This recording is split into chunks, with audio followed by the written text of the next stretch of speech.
Olá, boa tarde a todos. Eu sou o Marcos, tá bom? Vocês me ouvem bem? Por favor, podem colocar aqui no chat. Nós já vamos iniciar agora. Tivemos esse probleminha aqui no nosso link e a gente já vai começar agora. Quaisquer dúvidas, vocês podem escrever aqui no chat, tá? A gente está acompanhando aqui o que vocês escreverem aí. Nós estaremos aqui interagindo. Muito obrigado, tá me ouvindo bem? Cesário, muito obrigado. Bom, vamos aqui, tá? Qual é a nossa ideia aqui, tá bom? A nossa ideia aqui nesse momento com vocês é conversarmos sobre técnicas de como utilizar dentro da LGPD. Tá bom? Então como funcionaria isso, tá? A LGPD, naturalmente, ela tem toda uma norma, né, uma norma jurídica envolvendo a proteção dos dados das pessoas individuais, tá? E aí nós vamos falar com vocês sobre como implementar isso de maneira técnica, sem entrar em conceitos juridiquês, vamos dizer assim, né? Esses conceitos mais jurídicos, tá? A proteção dos dados, né, eu diria que ela vai ficar cada vez mais comum nas nossas vidas aqui, por questões variadas, né? As redes sociais, os dados que a gente está gerando, as interações com as empresas, né? As empresas grandes de tecnologia que ficam com os nossos dados e por aí vai. Então, essa, essas técnicas, essa legislação, ela vai estar cada vez mais presente na nossa vida, tá?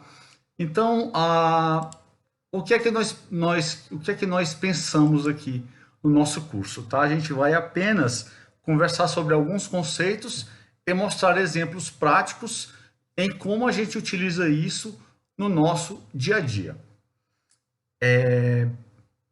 Temos aqui algoritmos, digamos que prontos, mas a gente não vai entrar nessa parte técnica. Nós vamos mostrar o resultado pronto de técnicas utilizadas nos conceitos da LGPD.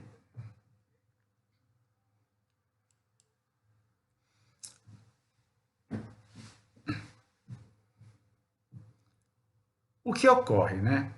Os dados pessoais, eles são dados que vão identificar o indivíduo, a pessoa, e eles tendem a ser sensíveis. Boa tarde, Paulo Eduardo. E eles tendem a ser sensíveis do ponto de vista da identificação da pessoa.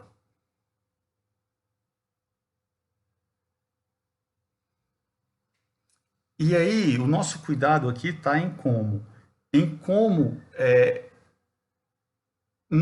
garantir que dados privados não sejam vazados para fora das organizações, para empresas, etc. Então, esse aqui é a parte mais importante que a gente tem aqui para tratar. Conforme a lei, ela tem algumas etapas, tá? Desde a coleta até a eliminação dos dados. Existem conceitos e nós vamos focar basicamente entre a retenção e o processamento e um pouco do compartilhamento. Existem esses conceitos aí associados, esses conceitos eles estão definidos na lei, tá? A lei fala de maneira bem detalhada sobre cada coisa, sobre cada situação específica aí. Nós não vamos precisar entrar nesses conceitos, nesses detalhes. A nossa ideia aqui mais é mostrar eles na prática, né? Mostrar eles em como eles funcionarão no nosso dia a dia.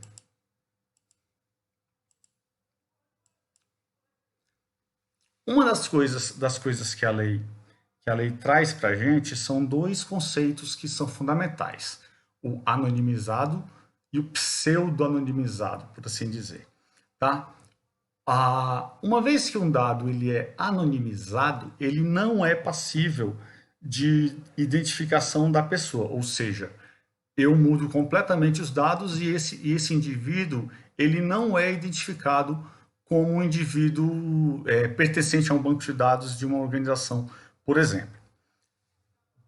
O dado anonimizado, por assim dizer, a gente tira coisas que identifiquem o usuário ou a gente faz uma substituição de dados por dados falsos, né, gerados por algoritmos. Cada algoritmo tem uma necessidade, uma finalidade específica. Então, nós conseguimos, por exemplo, gerar um número de passaporte válido, porém aleatório, né, randômico. Esse tipo de técnica, ele permite que a gente gere verdadeiros databases completos com dados que simplesmente não existem. Isso é muito interessante do ponto de vista de quem está trabalhando o dado no dia a dia, de quem precisa fazer testes em bancos de dados, testar sistemas legados, ou mesmo pegar reports com base em dados de movimentação reais, porém com indivíduos irreais, né? Isso é muito interessante quando você precisa, por exemplo, tratar dados sensíveis de internação hospitalar, por exemplo. Isso é muito utilizado. E aqui nós temos alguns conceitos que eu vou passar de maneira bem rápida, tá? Se você pega o identificador indireto, como ele fala, aqui é a impressão digital, e aí esse cara realmente ele tem digamos, essa característica, tá? E isso aqui já consegue identificar o indivíduo. Isso é muito preocupante se você tem uma base que tem uma coisa que você consegue achar o indivíduo, então a gente tem que tratar isso de uma outra maneira. E nós temos aqui o indireto, né? Que a gente pode não achar diretamente o indivíduo, mas a gente pode pegar características do indivíduo que a gente consiga chegar até o indivíduo. Então isso aqui é um outro cuidado que a gente tem que ter quando a gente está implementando esse tipo de técnica. Detalhe, tá? Vocês podem fazer perguntas aqui pelo chat. A gente vai fazendo aqui um compilado das perguntas e aí a gente vai tratando de respondê-las no momento adequado. Tá? Fiquem bem à vontade aqui em fazer as perguntas. Nesse exemplo aqui, o que é que acontece? Eu tenho um identificador aqui que tem as pessoas, os nomes eles já foram modificados e o salário e o cargo das pessoas aqui, nesse exemplo, ele foi retirado porque eu posso ter um cargo único associado a um único indivíduo que pelo cargo eu conseguiria identificar o salário dele. Então a gente tem que tomar cuidado com esse tipo de técnica. Por quê? Porque se eu mudo algum nome, mas eu não mexo em um atributo específico, e esse atributo pode fazer com que eu chegue no indivíduo, ele pode ser um dado que ele ficará exposto porque eu consigo achar o indivíduo através de um atributo que eu não possa ter previsto, por exemplo. Nesse exemplo aqui, eu tenho o cargo e esse cargo aqui ele poderia chegar em um indivíduo desde que eu tivesse um único indivíduo para um único cargo, né? Então esse aqui é um exemplo de cuidados que a gente tem que ter na hora da implementação desse tipo de técnica. O Fábio está perguntando se ficará gravado. Sim, ele ficará gravado e disponível nesse segundo link que nós passamos aí para vocês, tá bom? O que é que acontece aqui? Eu gosto muito de fazer uma analogia disso aqui com bases, né? É como se eu tivesse uma base de produção. Essa base de produção teriam todos os dados reais. Eu teria uma base como se fosse uma base de desenvolvimento. Essa base de desenvolvimento ela ficaria sobre um certo nível de risco dentro da empresa. E eu tenho a base Fully, né? Essa base Fully anonimizada, ela seria uma base completamente descaracterizada dos dados originais, porém eu poderia manter dados estatísticos da base original que me garantisse uma certa normalização dos dados estatísticos em relação à base original. Ou seja, eu manteria a característica daquele público da base de produção sem necessariamente ter os mesmos públicos da base de produção. Se eu deixar o salário, eu correria o risco? Sim, se você naquele exemplo que eu dei, Mao Tse-tung, no exemplo anterior, tivesse um único salário associado a um único indivíduo, sim, aquele salário também deveria ser feito. Então, Mao Tse Tung, nesse exemplo, a gente mexe no salário. A gente faz um range, aumenta tantos por cento, diminui tantos por cento. A gente faz o mascaramento aqui do dado do salário. É uma outra técnica que também pode ser apresentada. Tá? O pseudo anonimizado, né? Como é que funciona o pseudo-anonimização?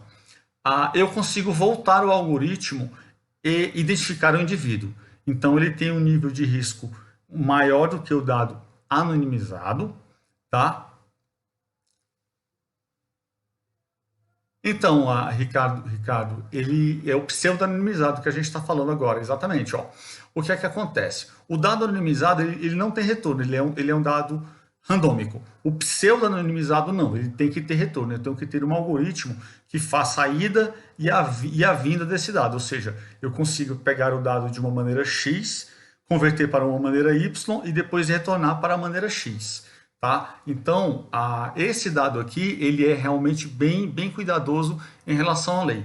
Uma vez que o cliente nos dá a concessão da autorização para o uso do dado, aí a gente gera uma relação jurídica de confiança, tá? E de boa fé na hora, em que o dado pseudo-anonimizado, ele teria como voltar ao dado original. Tá? Eu vou mostrar um exemplo daqui a pouco para vocês.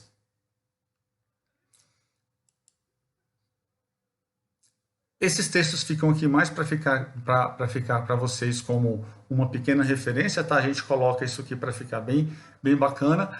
E aí a nossa ideia é o quê? É ajudar vocês na hora da implementação disso. Então, o que é que acontece? O que é que acontece? A gente pode ter números que identifiquem os dados pseudo-anonimizados e a gente pode ter colunas anonimizadas. Então, a gente pode ter um misto das duas técnicas dentro de uma única base de dados. Por exemplo, deixa eu ver se esse exemplo já vem aqui. Ó. Deixa eu colocar isso aqui. Se eu tenho um atributo chamado idade em uma base, eu deveria fazer um range. Gilvan, nós podemos sim mandar o link para o link da apresentação, não tem problema não, tá? É um documento no Google, a gente pode mandar para vocês.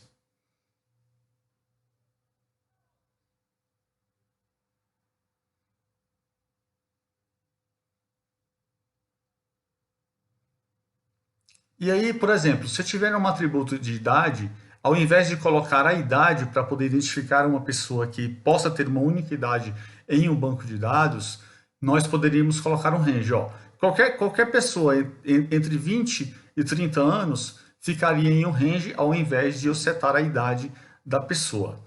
Aí, qual seria aqui uma das técnicas a serem utilizadas? Ao invés de você pegar uma data de nascimento, por exemplo, de uma pessoa e colocar no banco de dados igual a data de nascimento de uma base para outra, onde eu estou pseudo-anonimizando essa base, eu não colocaria a data de nascimento, eu colocaria um range identificando a faixa etária que a pessoa está nessa situação para poder evitar que essa pessoa seja identificada. Porém, esse algoritmo tem que ter uma característica específica de tal maneira que eu consiga retornar a idade original da pessoa em caso de necessidade. A outra coisa que é feita, que é exatamente o exemplo do salário, né? Que o Mao Tse Tung falou aí no chat. O que é que acontece? Se eu tiver um único atributo no banco de dados, onde esse atributo tem um determinado valor no banco de dados que permita eu chegar na pessoa, o exemplo dado aqui foi o salário, eu deveria fazer uma perturbação nos dados, que seria o quê? Ao invés de ter o salário X, eu aplico um fator Y e esse fator Y mexeria no salário de tal maneira que não identificasse essa pessoa. Porém, eu teria que ter isso gravado de alguma maneira para poder retornar ao salário original ou ao peso original da pessoa, caso eu precise desse dado na hora do retorno do dado original. Um dos exemplos desse cara aqui, ó, eu teria uma base com os atributos todos definidos, e eu teria uma base que eu teria, por exemplo, a idade aqui, ó, coluna Q2 aqui.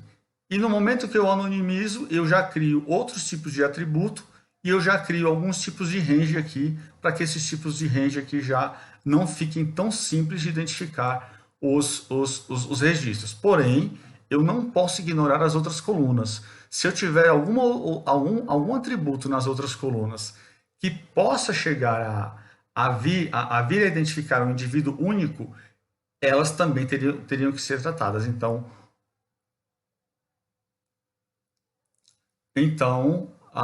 o que é que acontece? Todas as colunas que vocês forem trabalhar, elas têm que ser analisadas sempre, porque se acontecer o risco de uma coluna tiver um valor único para um único indivíduo, esse dado sim entrará em risco.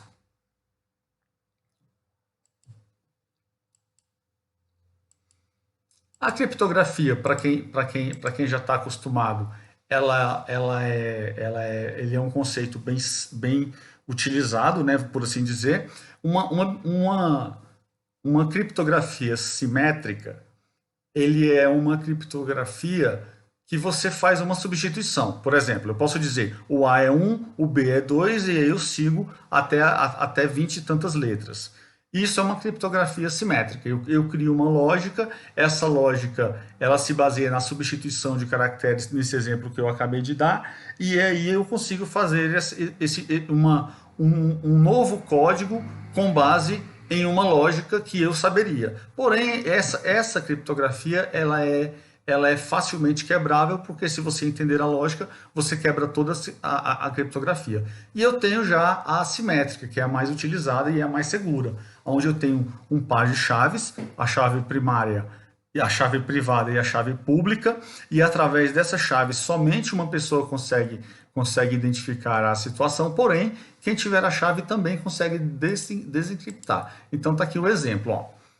Eu tenho o texto original, e eu tenho o texto criptografado. E dependendo da situação, eu consigo ter, se eu tiver acesso à chave pública, essa chave pública pega um texto e ela consegue fazer a engenharia. Então, essa técnica aqui, ela é muito utilizada na pseudo-anonimização. Por quê? Porque eu consigo ter o quê? Eu consigo ter uma segurança de dados em que eu consiga misturar o texto para que ele fique não identificado, ao mesmo tempo que eu consigo ter uma lógica que eu consiga retornar o texto para a situação original, ou seja, o texto voltará exatamente para a condição original do que estava gravado no banco. Por exemplo, aqui, ó, se eu pegar esses indivíduos aqui da coluna nome, aqui, e eu aplicar um algoritmo de criptografia com base em chaves, ele sempre vai me gerar essa sequência de texto aqui, ó, essa sequência de texto para cada um dos indivíduos da base. Porém, qualquer pessoa que tenha acesso à chave que gerou esse texto, ela vai conseguir desencriptar. Então, a segurança nessa situação em que eu teria os nomes desencriptados e eu tiver a situação em que eu consiga desencriptar o nome criptografado, se eu tiver acesso à chave, eu posso colocar em risco alguma situação dependendo do nível de segurança que a empresa aplique. Então isso é muito utilizado em aplicações, né? Eles colocam a chave dentro da aplicação, o usuário, o ser humano, não teria acesso a essa chave, por assim dizer, e somente a aplicação teria acesso a essa chave. Se isso for verdade, aí sim você teria um dado seguro e esse banco de dados pode estar, inclusive, 100% criptografado, como a gente vai mostrar a seguir. Isso é chamado de criptografia de dados transparentes. Então, por exemplo, eu posso ter um banco de dados 100% criptografado aqui. O backup dele, naturalmente, vai ser uma cópia 100% criptografada. Nesse ambiente, eu posso ter um data lake, que seria o quê? Um conjunto de outras informações dentro da empresa. Então, arquivos em PDF, documentos do Word, imagens, vídeos, etc., em que eu posso aplicar a mesma lógica de criptografia no data lake, tá? Junto com os dados. Caso alguém não autorizado tente pegar esses dados, ele receberá os dados também criptografados. Nesse exemplo aqui, ele também estaria criptografado. Porém, quando você está dentro de uma aplicação, já em um nível corporativo, essa aplicação receberia os dados criptografados do próprio banco e ele desencriptaria nas interfaces. Para quê? Para que o usuário consiga trabalhar com os dados reais, consiga fazer as suas atualizações, os seus updates aí, e quando ele gravar os dados de volta no banco, ele vai utilizar-se da chave para gravar o dado criptografado. Essa arquitetura ela é uma arquitetura muito robusta, muito segura, porém ela onera muito da infraestrutura da empresa. Então ela acaba sendo uma arquitetura que se torna cara, né? Porque ela tem vários níveis de segurança e naturalmente tem um investimento alto em hardware e em aplicações, né? As aplicações elas têm que ser muito bem definidas e o ciclo de vida da aplicação ela tem que estar muito bem pronto para receber esse tipo de técnica, né? Porque o dado encriptado, ele também tende a consumir mais da infra, da transmissão, do armazenamento, de tudo aqui. Nesse slide aqui, o que é que a gente faz? A gente dá um pequeno exemplo do slide anterior. Então, o que é que acontece? Eu teria vários dados aqui na empresa criptografados, e eu teria APIs de consumo. Essas APIs de consumo, elas seriam o quê? Elas teriam as lógicas do consumo dos dados, ou dos dados vindos de Data Lake. Eventualmente, eu teria dados externos que, em teoria, cairiam criptografados dentro da estrutura da empresa. Isso aqui, uma vez dentro da infra da empresa, ele passaria por algoritmos. Esses algoritmos eles ficariam fazendo toda a parte da desencriptação dos dados e ele passaria de maneira transparente para o usuário final e o usuário final simplesmente receberia os dados já prontos, desencriptados e já trabalháveis. Então o usuário trabalharia aqui somente na camada da aplicação e toda essa parte aqui digamos assim, de engenharia de criptografia e de anonimização, ela ficaria toda a cargo da infraestrutura por trás da aplicação. Então, essa é uma arquitetura bem segura, porém ela é uma arquitetura de um investimento bem alto. Então, por exemplo, se você tem hospitais, o hospital, além de ele ter um dado digamos assim, seguro, ele também tem um dado ético. Então, dados de informações de consultas, eles não deveriam ser consumidos por qualquer tipo de usuário.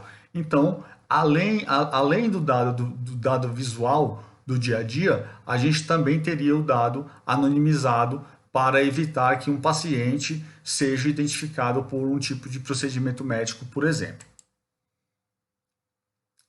Outra técnica muito usada ela é a técnica do embaralhamento. Então, o que é que acontece? Nós podemos usar vários tipos de algoritmo para fazer hashes únicos de determinados nomes. Então, o que é que acontece? Ao invés de a gente simplesmente fazer uma substituição, o algoritmo cria uma única string com base em uma outra string. Então, eu posso ter o quê? Uma Maria única com esse texto aqui, ou eu posso ter várias Marias com vários textos, dependendo da técnica de embaralhamento que eu use. Eu posso utilizar uma técnica que eu tenha a mesma quantidade de letras para cada Maria, ou eu posso forçar a quantidade de letras X do embaralhamento para a quantidade de caracteres que eu tenha, para evitar que uma pessoa chegue à ideia de uma Maria da Silva. Se eu só tiver uma Maria da Silva, isso seria facilmente desencriptado, né? Então ele tem além dessa maneira de fazer esse tipo de técnica de banco de dados, ele consegue também fazer variações para fazer com que o usuário, né, um usuário de aplicação, ele não consiga, de banco de dados, ele não consiga achar o dado original baseado, se ele não souber o algoritmo certo a ser utilizado. Então, no curso que a gente está propondo, a gente tem vários algoritmos lá, vários nomes lá, teoria de Laplace, tem vários lá. Que é o quê? Que são exatamente técnicas matemáticas associadas a esse tipo de técnica do texto aqui. Então a gente pega um texto, como é que eu embaralho Maria? Eu tenho várias maneiras de embaralhar Maria. Essa daqui é uma delas, e nesse exemplo aqui, cada Maria gerada na base vai gerar esse mesmo conjunto. Então, se a pessoa identificar que esse cara é uma Maria, ele vai matar a ideia de todas as Marias do banco. Então, ele acaba sendo, digamos assim, menos seguro do que outras técnicas.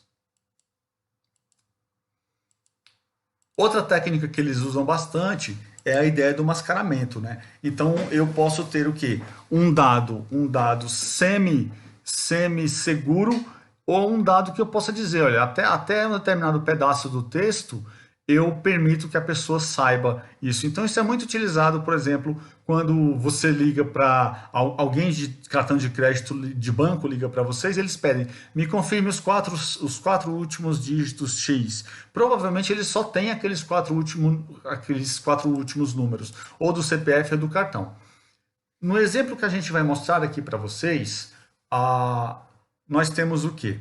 Nós temos a coluna do cliente, que é uma coluna que não haveria problema em relação a esse exemplo aqui, porém, um cartão de crédito ele não poderia ser armazenado dentro de uma base de dados, o número do cartão. Aí qual é a ideia da técnica aqui? Eles colocam o início do cartão para saber a bandeira e o final do cartão para a confirmação do cliente. Porém, o dado do cartão inteiro ele é mascarado com base na aplicação do usuário. O usuário sabe que a Emily ela tem um cartão de crédito com final 3637 nesse exemplo. Aqui nesse exemplo também aqui da bandeira master. Então, para a pessoa do dia a dia, ele não terá acesso ao número do cartão da Emily, porém ele tem parte da informação, porque a outra parte da informação, para evitar que o dado seja identificado, ela está mascarada. Então essa é a ideia da técnica, né? A técnica do mascaramento, ela deixa o dado semi-exposto. Um pedaço do dado ele está lá e outro pedaço ele não deveria estar lá, porém com o complemento dele ele coloca algum tipo de informação identificando que aquela informação está incompleta. Outra técnica que vai ser vista no curso seria o quê? Eu tenho várias técnicas matemáticas de identificar como é que eu trabalharia um texto. Então, por exemplo, email.address aqui nesse exemplo, eu tenho como, na hora de mostrar isso para o usuário, dizer, olha, o seu usuário começa com E e termina com M, ou ele termina com @example.com, e aí eu consigo dizer até qual é o nível de mascaramento que eu quero trabalhar com o texto. Então, dependendo do tipo de aplicação, eu consigo dizer, olha, acabamos de mandar um e-mail para @gmail, tal. Então, facilita para o usuário final que sabe parte da informação que só interessa a ele. Então, esse tipo de técnica de mascaramento, ele deixa o dado, digamos assim, semi-exposto. Tá? Mas aí, naturalmente, não deveria ser um dado sensível. Né? Nesse exemplo específico, ele seria um dado bem menos sensível do que, por exemplo, um número de consulta médica, algo do tipo. Isso é muito utilizado, por exemplo, quando você tem o dado em produção, full, aqui nesse exemplo aqui, o banco de dados ele é completo, tem todos os indivíduos, tem todas as pessoas em questão. Ele gera uma cópia 100% mascarada da produção em uma outra base. Essa base já recebe os dados completamente, digamos assim, descaracterizados, porém eles são baseados nos dados reais e pedaços deles estão reais, e a partir daí ele cria um fluxo dentro da empresa com esses dados para que não identifiquem 100% dos indivíduos que estão em produção. Então isso é muito utilizado quando você, por exemplo, tem dados sensíveis. Hospitais, por exemplo, como eu falei, a consulta médica de uma pessoa X que está aqui na produção, ela não necessariamente deveria aparecer em uma base de treinamento como identificando a pessoa X, tá? Então, essa pessoa X aqui, ela não deveria ficar simplesmente exposta em qualquer base. Então, o que é que eles fazem? A técnica, ela mascara os dados, ela retira coisas que são irrelevantes para o uso e ela replica isso dentro das bases de dados de que não são em produção. Naturalmente, haverá uma relação de segurança muito forte aqui e haverá um monte de técnicas e de softwares aqui que façam isso de uma maneira segura para evitar que alguém consiga fazer engenharia reversa daqui e consiga obter a produção. Porque se a pessoa tiver acesso a tudo aquilo que gerou essa base, provavelmente ela conseguiria fazer uma engenharia reversa. Então, a segurança aqui ela é fundamental. Nós temos também o mascaramento dinâmico. O que seria o mascaramento dinâmico nesse exemplo? Se um usuário precisa de um dado e esse dado vem diretamente da produção, ao invés de eu ter uma série de servidores dentro da empresa que façam já isso, os dados sejam já mascarados, o que é que ele faz? Ele tem uma aplicação intermediária, que essa aplicação recebe a requisição do usuário, a requisição passa para o banco de dados, o banco de dados cai aqui em uma camada que ele chama aqui de Database Proxy, essa camada mascara os resultados e devolve para o usuário os dados já mascarados. Isso aqui é muito interessante quando o usuário precisa, por exemplo, somente do resultado de algo que não tenha que identificar o indivíduo. Então, olha, eu quero saber quais foram os meus 5 melhores compradores. Ele vai dizer, olha, seus 5 melhores compradores têm isso aqui e tem o final de telefone X, por exemplo. Então, ele mascara os dados com essa informação e ele sabe parte da informação mascarada, porém, o valor financeiro, geralmente o dinheiro, a quantidade, ela vem de maneira correta. Então, ele traz os dados corretos, porém, dados que são passíveis da identificação de algum critério da empresa, eles são mascarados para evitar o mau uso disso. Então, uma pessoa de base de nome completo, data de nascimento, CPF e alguns outros dados, ela consegue abrir contas telefônicas por outras pessoas, em operadoras de telefonia, por exemplo. Então, esses dados eles não deveriam estar todos juntos em um report e eles deveriam estar mascarados em situações em que eles não são relevantes para aquela aplicação em questão. Então, essa é a técnica que eles usam de mascaramento para evitar que dados sensíveis saiam da empresa ou caiam em mãos erradas. Então, a gente meio que já falou um pouco sobre a descaracterização, mas basicamente é você mexer em dados e fazer com que eles não sejam identificáveis, né? Então, por exemplo, a gente mostrou lá o exemplo lá do cargo lá que tiraram os cargos e colocaram nulo. Por quê? Porque aquele dado ele pode levar à identificação de alguém. Então, qual é a ideia da descaracterização?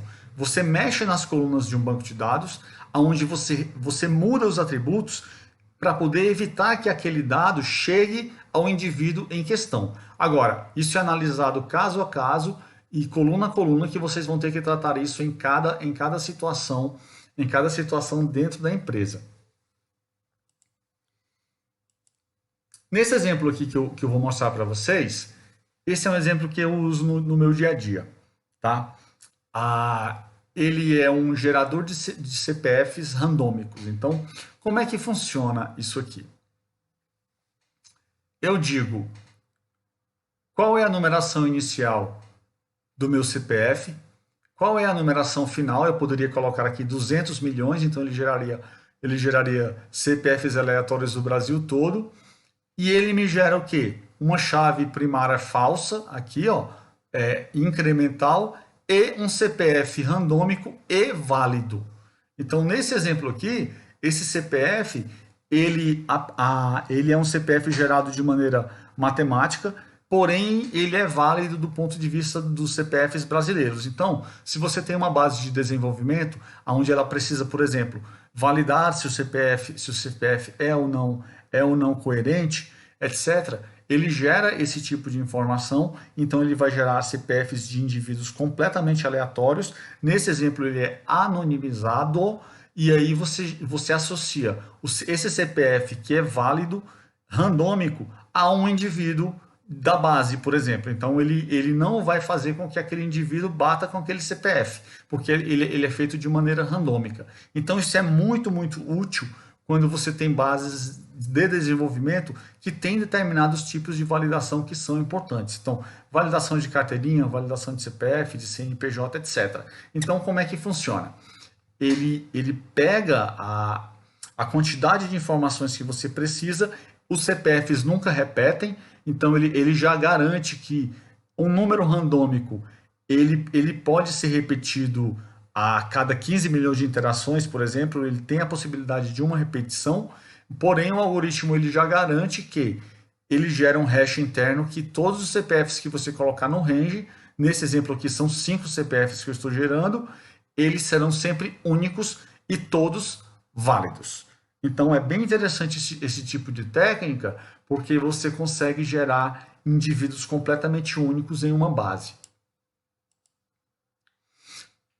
Como geralmente isso funciona quando você precisa gerar dados? Eu particularmente uso assim, ó. Eu pego um ano base, 2020, e eu pego a estatística da base. Então eu gero o quê? Pessoas entre 19 e 80 anos, 40% masculino e 60% feminino, e eu decido as cidades, ó. Todas as cidades do Rio de Janeiro, nesse exemplo, mais algumas cidades de São Paulo e uma cidade de Minas Gerais. O que é que ele vai fazer? Ele vai pegar uma quantidade X aqui de indivíduos, ele vai distribuir esses indivíduos nessas situações aqui, e ele vai gerar a idade com base no ano aqui em questão. Então ele vai gerar datas de nascimento aleatórias nessas cidades, tá? Para esse grupo aqui. Esse parâmetro censo aqui, que daqui a pouco eu vou explicar para vocês, eu posso simplesmente ignorar esses caras e pegar as estatísticas da cidade, vou consumir um serviço externo, que no caso é o Instituto de Geografia e Estatística do Brasil, e eu gero exatamente a população com base nos parâmetros censitários que eu teria gravado lá. Daqui a pouco eu mostro para vocês. Já está aqui, ó. O dado censitário, como é que funciona? Eu pego o dado que vem do censo, eu faço uma comparação em relação às cidades que eu preciso trabalhar. Essas cidades, elas têm naturalmente uma população masculino, feminino, etc., idade X, idade Y, renda Z. Ele gera dados fictícios com base na população real, estatística, e ele gera indivíduo a indivíduo com base na quantidade de pessoas do grupo que eu quero fazer. Isso é muito utilizado quando você, por exemplo, precisa fazer um grupo de controle para uma pesquisa estatística. Olha, vamos imaginar que eu tenha tantos indivíduos. Ele nomeia porque ele precisa do dado indivíduo a indivíduo, porém, esses dados são anônimos, e então significa dizer que esses indivíduos não existem na prática, e esses indivíduos eles são gerados com base em uma característica real. Nesse exemplo aqui, a gente utiliza a estatística do censo. E esse censo, ele vai ficar dentro da base final com a mesma característica dos dados reais, sendo com indivíduos falsos, né? Indivíduos que não existem na prática. Nesse exemplo aqui, ó, eu vou mostrar para vocês isso na prática. Isso que já é um exemplo de banco de dados aqui, ó. Eu tenho CPFs gerados de maneira randômica, nomes randômicos com base em nomes reais, sexos com base na estatística, as datas de nascimento também nas estatísticas. Aí a gente dá um plus aqui, ó, telefones fictícios com endereços também fictícios nas cidades corretas, tá? Com endereços fictícios que existem nas cidades, tá? Diga-se de passagem, os bairros, as cidades e os estados. Inclusive, a gente gera o CEP, a latitude e a longitude da posição do indivíduo na cidade. Nesse exemplo aqui, ele pega latitude e longitude com base no CEP. Então, eu consigo gerar uma população totalmente distribuída em uma cidade, tá? Inclusive, eu consigo gerar a mesma quantidade de geração da própria cidade, então eu consigo gerar, por exemplo, os 10 milhões de habitantes de São Paulo de maneira falsa, tá? Porém, com base em dados estatisticamente verdadeiros, como eu falei, por exemplo, do exemplo do IBGE, desde que os dados censitários estejam atualizados na base, os dados censitários estejam bem atualizados na base. Ai, caramba. Só um instante. Se os dados atualizados, se os dados censitários estiverem atualizados na base, eu consigo trabalhar isso de maneira bem precisa. Então, eu distribuo as pessoas na cidade, eu consigo trabalhar com elas de uma realidade para poder fazer algum tipo de, por exemplo, estudo mesmo, ou fazer um depara entre bases. Então, eu criaria uma outra base 100% anonimizada, onde eu poderia também ter referências pseudo-anonimizadas dentro da anonimização. Então, eu ligaria indivíduos com base na estatística e aí eu conseguiria chegar a uma relação muito, muito, muito próxima da base original, sem ter os dados originais da base.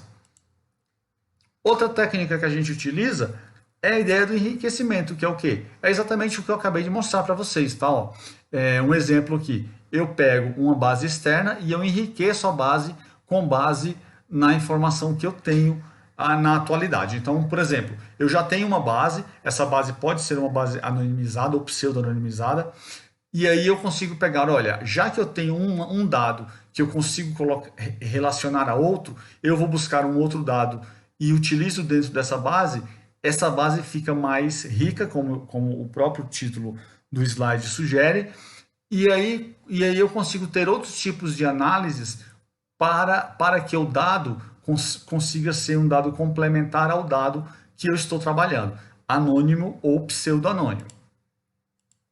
Nesse exemplo aqui, eu vou mostrar para vocês um case que a gente implementou de dados de temperatura.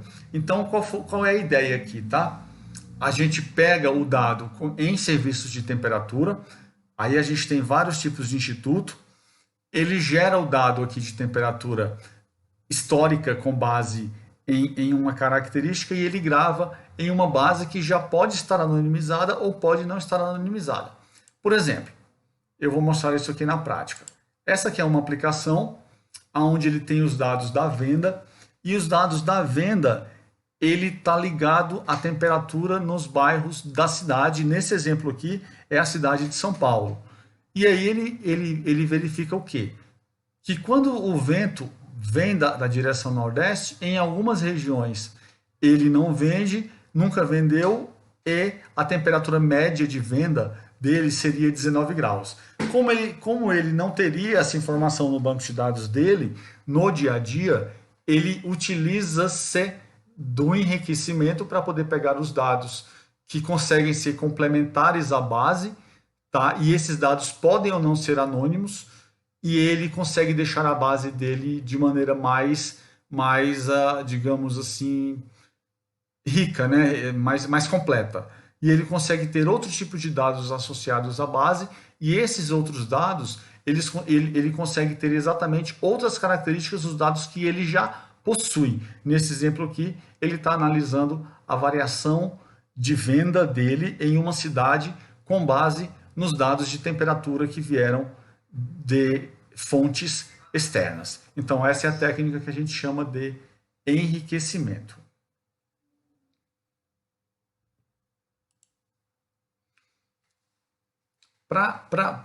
Como forma de apêndice. Ô, Marcos. Oi, Roberto. Marcos. Eu estou ouvindo você. Você me ouve? Eu queria fazer uma parte aí nesse módulo aí de enriquecimento. Pois não. Sim.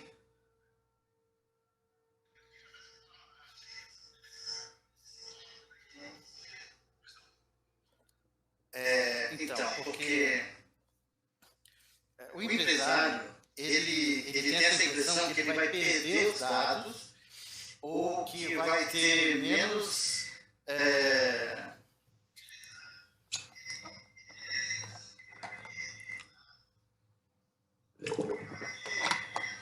Vocês conseguem ouvir o Roberto? Vai ter...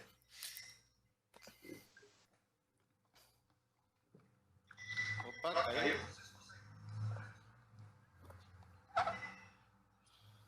Roberto, o teu áudio tá ruim, eles aqui.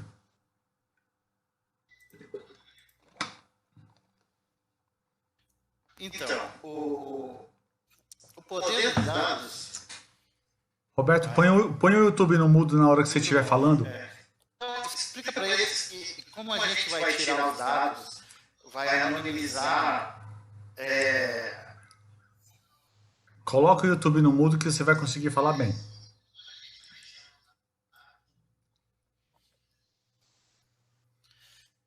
A gente vai retornar esse valor dos dados. Coloquei no mudo. A gente vai retornar esses dados para um enriquecimento.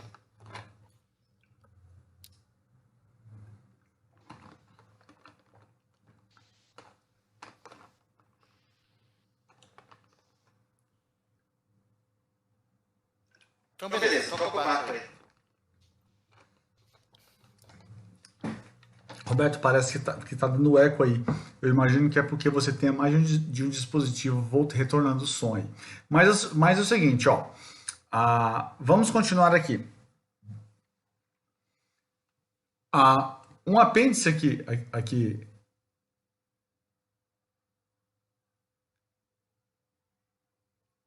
Um apêndice aqui que a gente vai trazer para vocês é um software que eu particularmente utilizo bastante e ele se baseia num princípio de segurança bem interessante, que tem tudo a ver com o conceito do nosso encontro aqui, tá? Qual é a senha mais segura que existe? A resposta que eu teria para essa pergunta é aquela senha que você não sabe qual ela é. Se você não sabe qual é a sua senha, ela é absolutamente segura, porque ela é segura inclusive de você. Então, esse software, ele é um software gratuito que se baseia nessa premissa. É uma premissa bem interessante, tem a ver com criptografia, tem a ver com muitas das coisas que a gente está falando aqui, ó. Como é que ele opera na prática? Você cria um banco de dados de senha, por assim dizer, nomeia esse banco de dados X aqui que você tá trabalhando e define uma única senha que você conhece. Essa única senha que você conhece, ela é uma senha sua, naturalmente, e só você saberia essa senha. E aí, você criaria um outro arquivo que ele chama de um arquivo de chave, que é exatamente a ideia da chave privada dessa sua senha. Aí ele está fazendo o quê? Ele está criando uma entropia, que seria o quê? Dando mais segurança com posições aleatórias de cliques em uma superfície para poder deixar a chave mais forte e inquebrável. Em seguida ele coloca um texto maluco que ele quiser, e essa chave fica uma chave bem forte. Ou seja, se a pessoa souber a sua senha e tiver acesso a essa chave, ela consegue desencriptar o seu banco de dados. Isso, se você tomar bastante cuidado, ela ficaria bastante segura. Tem a ver com umas técnicas que a gente falou quando a gente falou que um dado pode ou não ser encriptado. Nessa situação, o que é que ele faz? Ele criptografou o banco e ele cria entradas de bancos de dados, tá, dentro da sua máquina em um arquivo que somente você, em teoria, conheceria. Isso sendo verdadeiro, em seguida, você conseguiria trabalhar com base em uma única senha que você definiria, e aí você começa a criar as suas subsenhas. Essas subsenhas, em teoria, você não precisaria jamais saber quais elas são. ou seja, é o que eu chamo de senha segura. Ela é uma senha criptografada com base em uma chave privada que ele chama de um arquivo de key. Ele gera uma senha para cada serviço e você define qual é a variação de senha que você quer. Olha lá, a quantidade do tamanho da senha, quais são os caracteres que você quer trabalhar, a validade, inclusive, da senha, dependendo de como a empresa trabalha, o seu dia a dia trabalha.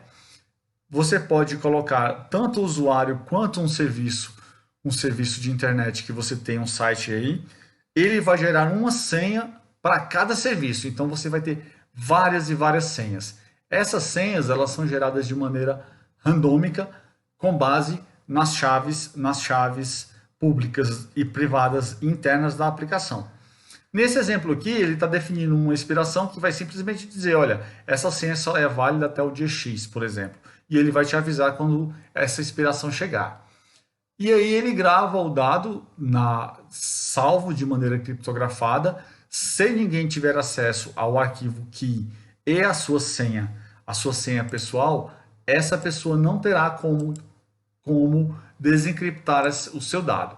Na prática, como é que funciona? Uma vez gravada a sua senha nesse programinha, ele pega a senha e você consegue tratar essa senha dentro de uma aplicação. Ela passa apenas 12 segundos prontas para você copiar, depois ele apaga da área de transferência e ele gera uma senha aleatória dessa maneira aí que vocês estão vendo na tela.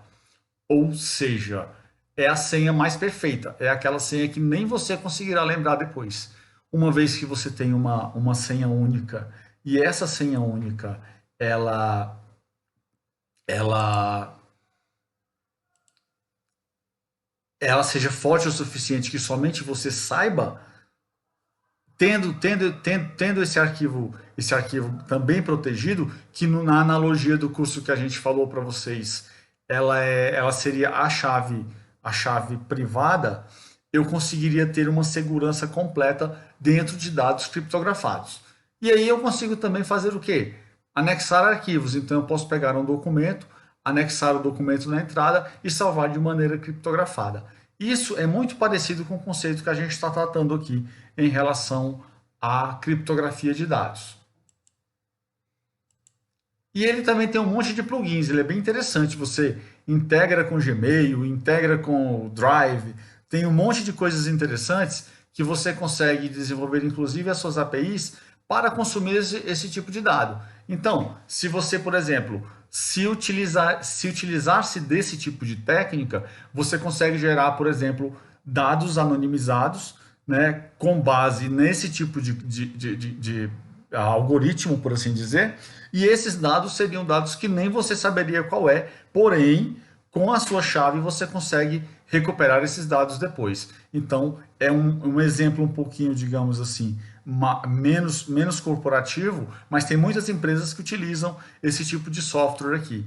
Para quê? Para que vocês comecem a trabalhar dados criptografados de maneira mais segura. Então é o que eu sempre digo para os meus alunos: olha, a senha mais segura que eu sei, que eu conheço, é aquela senha que eu não sei qual ela é. Nem eu sei as minhas senhas. Eu sei uma senha e eu tenho, por exemplo, um software que gere para mim as senhas. Esse é todo o princípio da anonimização, tá, gente? Quando você anonimiza um dado, o dado ele é tão preciso que o CPF randômico que você gerou naquele exemplo que a gente deu durante o nosso encontro, nem você sabe como ele fez, mas ele é válido, ele funciona. Se o dado consegue ser reversível, aí a gente diz, ele não é anonimizado, ele é pseudo-anonimizado da maneira que a gente faz a reversão. Roberto, joga as perguntas que a gente já está encaminhando aqui para o final, já temos aí 1 hora de apresentação.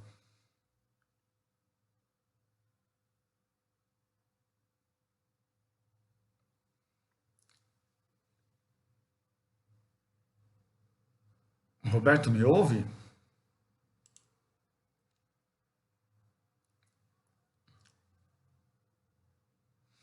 Bom, vamos aqui às perguntas, Roberto.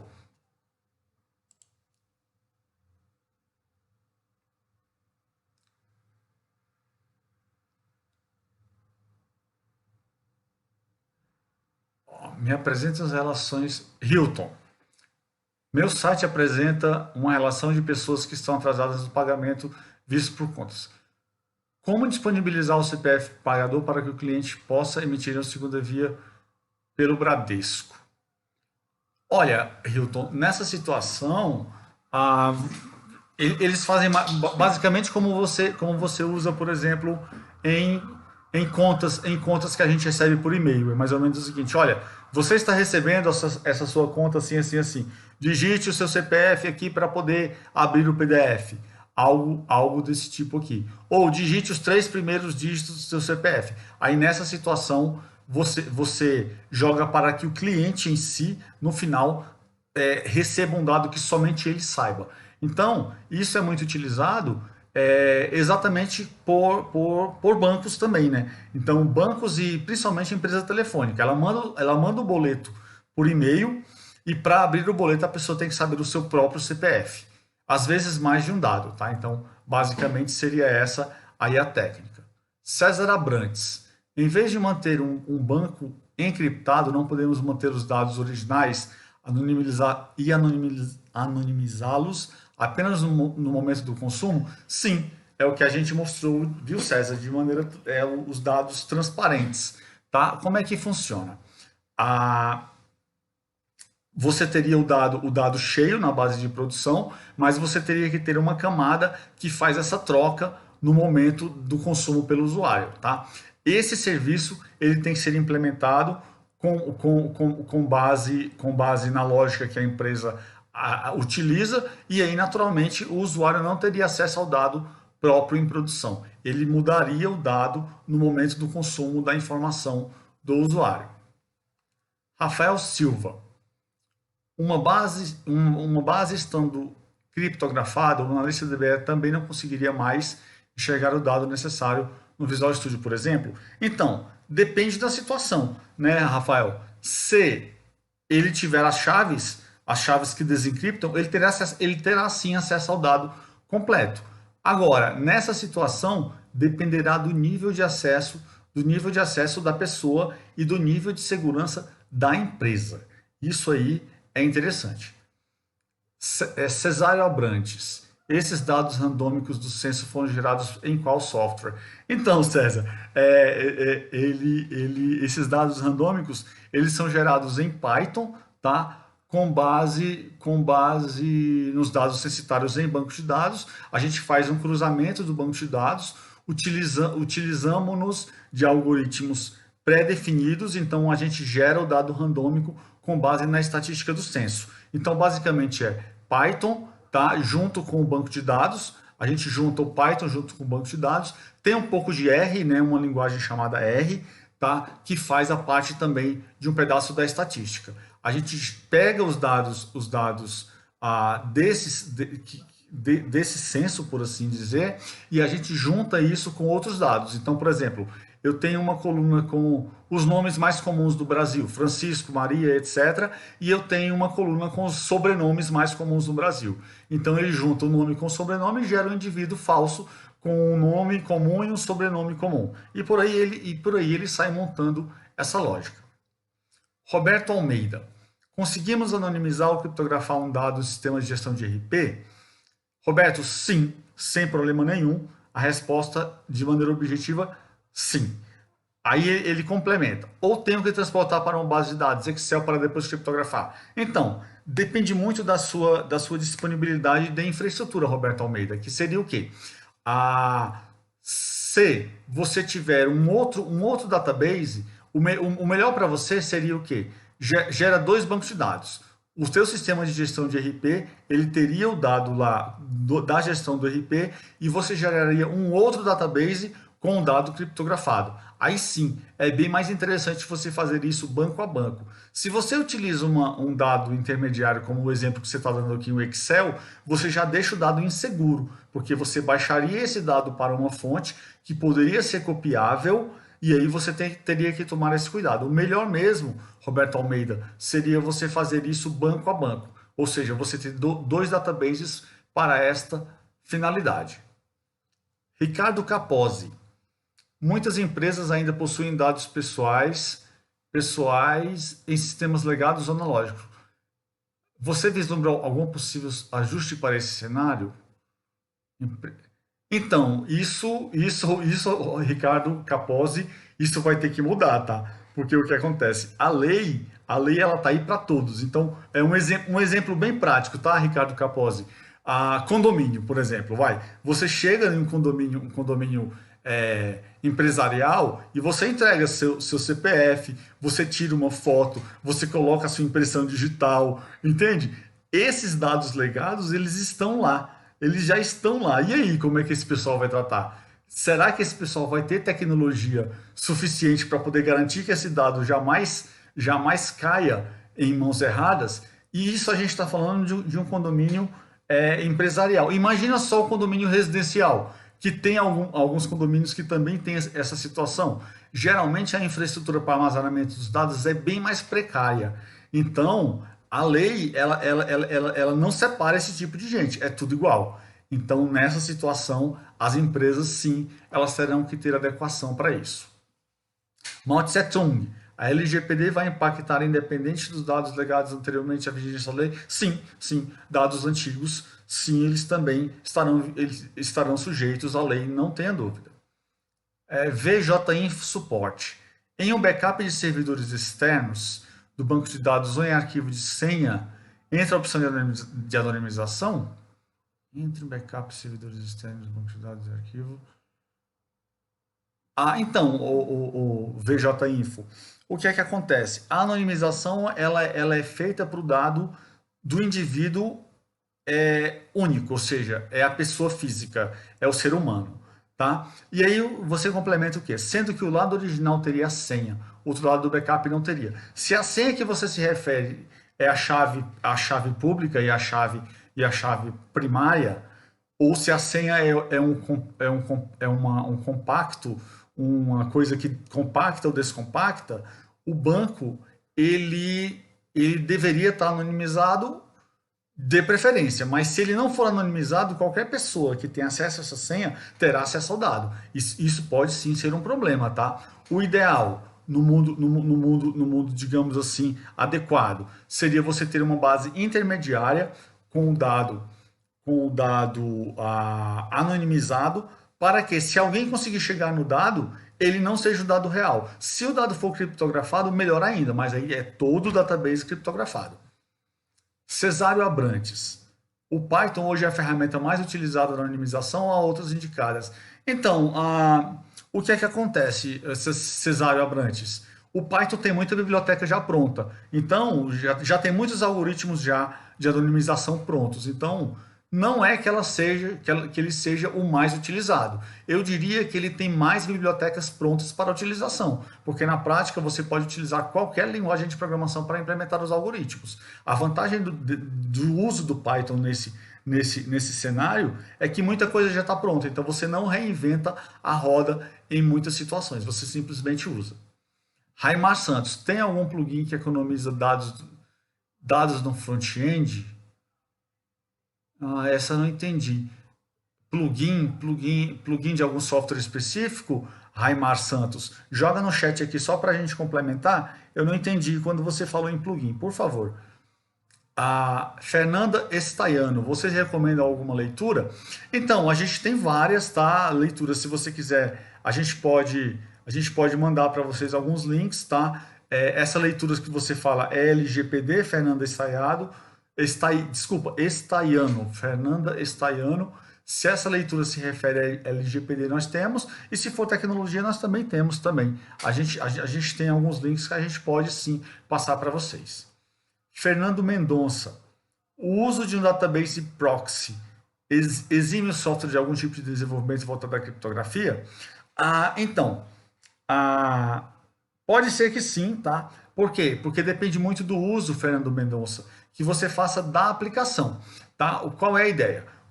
O proxy, ele teria o dado, ele seria o quê? Um mascarador dos dados em produção. Então, a produção, em teoria, não estaria criptografado. Eu teria um proxy que faria a leitura do dado de maneira dinâmica, receberia o dado correto de maneira dinâmica, ou criptografaria ou mascararia o dado e devolveria para o usuário. Então, sim, na prática, ele exime a criptografia do dado. Porém, ela não deveria ser necessariamente ignorada por essa situação. Depende muito da arquitetura de empresa para empresa.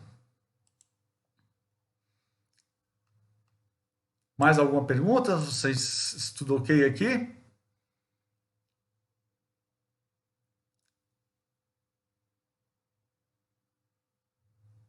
A criptografia, ó, Cesário Abrantes, a criptografia aumenta o tempo de resposta servidor-usuário e vice-versa? Sim, sem dúvida, viu, Cesário?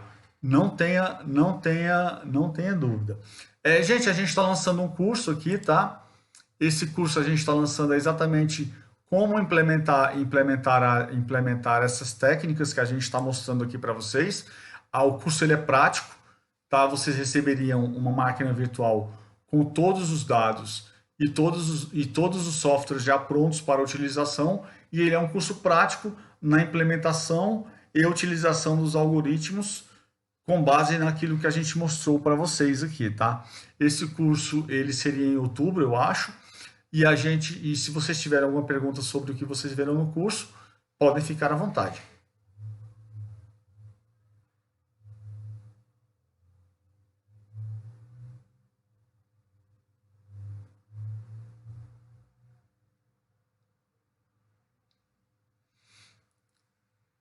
Ah, tá. Tem um desconto aqui de R$ 100, tá? No curso. E esse aqui, ele é o código da promoção aqui para inscrição, para quem tiver interesse. Ele é um curso técnico, tá? Voltado para pessoas que querem implementar esses algoritmos, entender como é que esses algoritmos funcionam. Cláudio Maulais, o que veremos no curso? Então, lá no link, Cláudio, tem dizendo ponto a ponto ele no detalhe, mas na prática, você aprenderá no curso exatamente como implementar esses algoritmos que a gente mostrou aqui durante o nosso encontro. Seria basicamente isso. Ricardo Capozzi, qual o pré-requisito? Conhecimento em SQL, Ricardo, e lógica de programação. Qualquer linguagem que vocês conhecerem. Não tem problema, a gente vai orientar os algoritmos durante o curso. Mao Tse Tung, não esqueçam do link do material, a gente vai mandar para vocês sim. E aí o Roberto jogou aqui no chat o link do curso para quem se interessar aí em conhecer melhor essas técnicas, tá? O que é que eu poderia dizer para vocês sobre o futuro desse tipo de situação? A proteção dos dados ela vai ficar cada vez mais presente no nosso dia a dia, ou seja, cada vez mais as empresas, os governos, eles vão se preocupar mais em relação à quantidade de pessoas que trabalham com esse tipo de situação, que manipulam os dados, que têm acesso aos nossos dados. Isso vai ficar cada vez mais presente no nosso dia a dia. O link do material, Fernanda Estaiano, ele será mandado para vocês sim.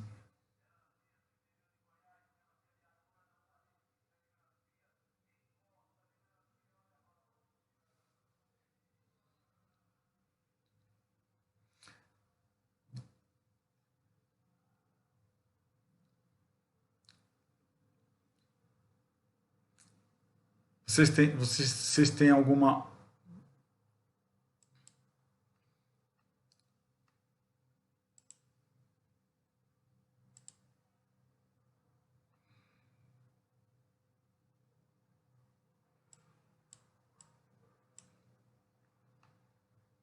Eu estou colocando aqui na tela a ementa do curso aqui, caso vocês tenham interesse, o link está aparecendo aí para vocês, tá?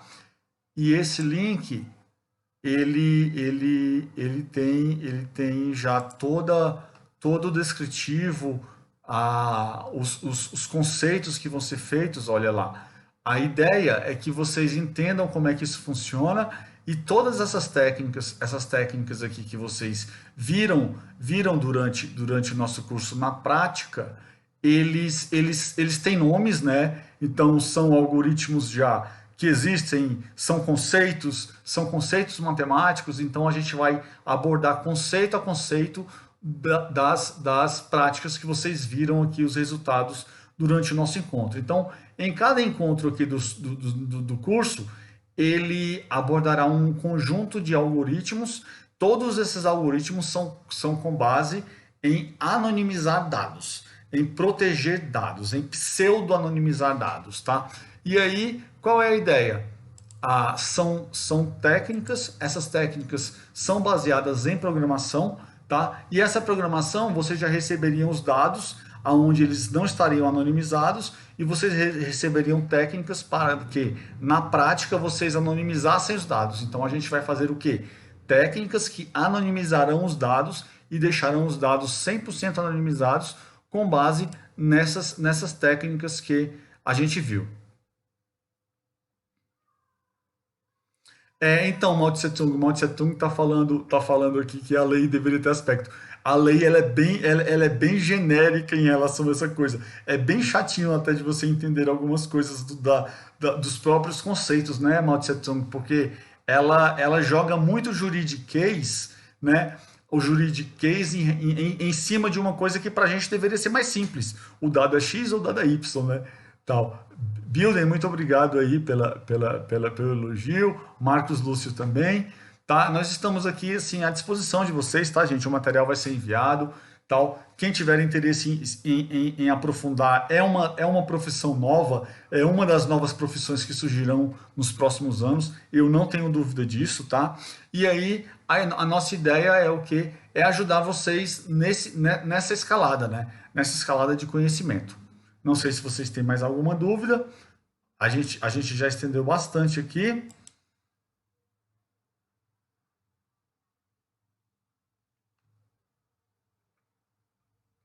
Aqui a ideia seriam que os nossos encontros, né? São os sábados de outubro, né? Outubro tem 5 sábados, seriam encontros em sábados nas tardes de sábados de outubro. Então, essa é a ideia do curso. Temos aqui o investimento.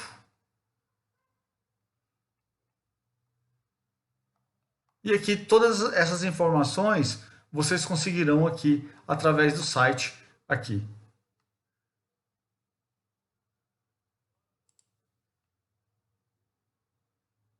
Obrigado, Léo. Obrigado, Ricardo Capozzi.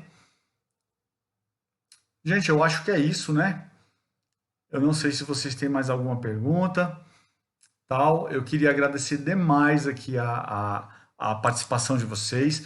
Peço muitas desculpas pelo ocorrido. O material vai ser enviado por onde? Por e-mail, correto? O material vai ser mandado por e-mail para vocês, tá? O ClickSense possui algumas funções de criptografia.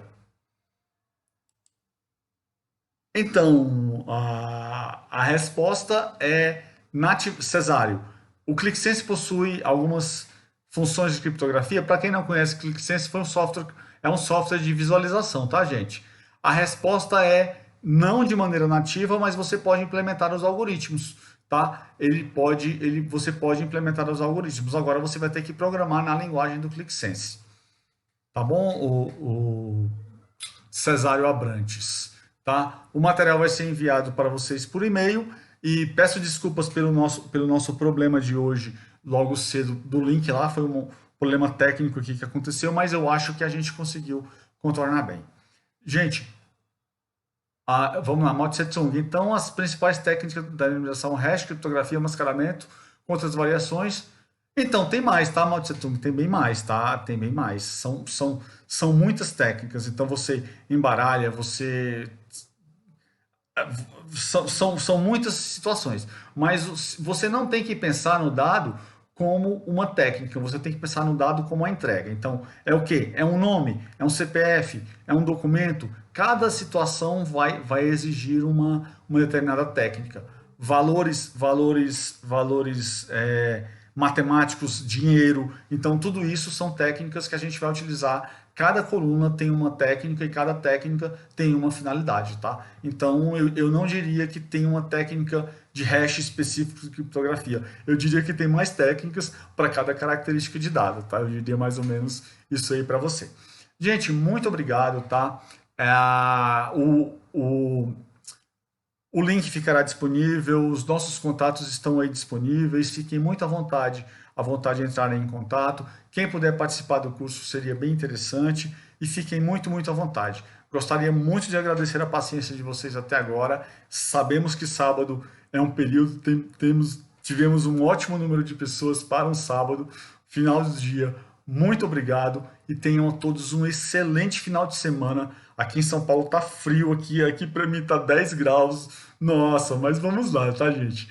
Muito obrigado. Uma boa tarde para vocês e um bom final de semana.